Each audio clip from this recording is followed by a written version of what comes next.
SPRM bongkar sindiket palsukan sijil kelahiran. 85 kes rasuah babitkan belia 17 hingga 24 tahun. Salam sejahtera, Yogawati Veranan bersama saya dalam Mac News, imbasan rangkuman berita menarik berkaitan SPRM baru-baru ini. Jika anda pasangan yang tidak mempunyai cahaya mata, sejauh manakah usaha anda untuk mendapatkan bayi? Namun, ada sesuatu yang mengejutkan. Baru-baru ini, SPRM berjaya membongkar sindiket pemalsuan dokumen untuk mendapatkan bayi dengan penahanan 12 individu dipercayai terlibat dalam tindakan memalsukan dokumen sijil lahir untuk mendaftarkan anak angkat sebagai anak kandung.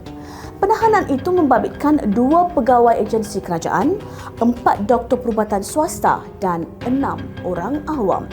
Modus operandi kegiatan itu dikesan apabila orang awam yang memerlukan anak akan membayar secara rasuah sama ada secara peribadi atau menerusi orang tengah kepada doktor di klinik-klinik tertentu bagi mendapatkan surat pengesahan kelahiran walaupun anak yang didaftarkan itu sebenarnya tidak dilahirkan di klinik tersebut.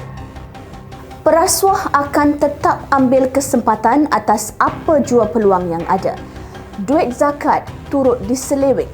Sifat tamak seorang bekas guru besar mengundang padah apabila dia dipenjara 5 tahun dan denda RM100,000 oleh Mahkamah Session Shah Alam selepas didapati bersalah menggunakan wang zakat RM75,000 untuk kegunaan diri sendiri 4 tahun lalu.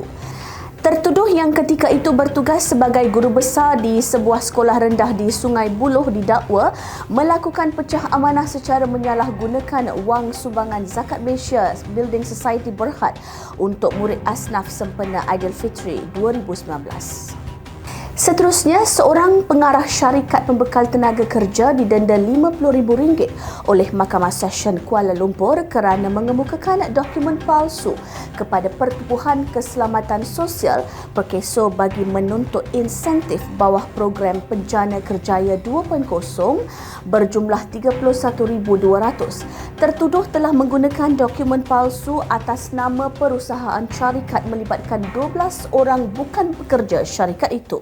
Berita pencegahan, SPRM dengan kerjasama Kementerian Pengangkutan Malaysia, Persatuan Pemilik-Pemilik Kapal Malaysia dan MISC Berhad telah menganjurkan simposium anti rasuah bersama pemilik-pemilik kapal Malaysia yang telah dihadiri seramai 80 wakil pemain industri maritim termasuk pemilik syarikat perkapalan yang beroperasi di negara ini.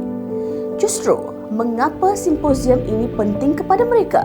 Menurut Timbalan Ketua Pesuruhjaya Pencegahan SPRM, Datuk Seri Nur Razlan Muhammad Razali, industri maritim ini merangkumi aktiviti pelabuhan, perkapalan dan pengangkutan marin amat penting kepada negara.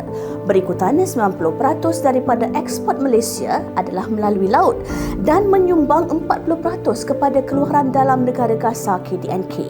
Atas faktor ini, setiap pemain industri maritim ini, termasuk pemilik kapal, pihak berkuasa pelabuhan, pihak berkuasa kerajaan selain vendor atau ejen, pihak ketiga perlu memainkan peranan untuk menghentikan sebarang jenayah rasuah seterusnya menjadikan kawasan pelabuhan bebas daripada rasuah.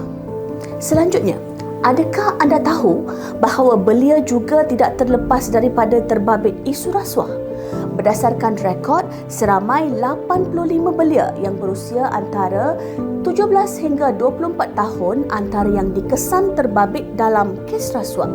Perkara ini didedahkan Timbalan Ketua Pesuruhjaya Pencegahan SPRM, Datuk Seri Nur Razlan Muhammad Razali ketika program anti rasuah bersama Majlis Belia Malaysia MBM dan Persatuan Belia Peringkat Kebangsaan tahun 2023. Katanya untuk tempoh yang sama, seramai 37 orang belia itu sudah dituduh di mahkamah dan seramai 31 orang belia itu sudah selesai perbicaraan dan didapati bersalah.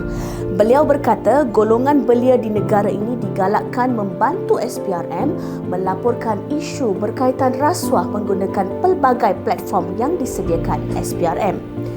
Sekian rangkuman Mac News kali ini. Berita penuh sila layari www.sprm.gov.my.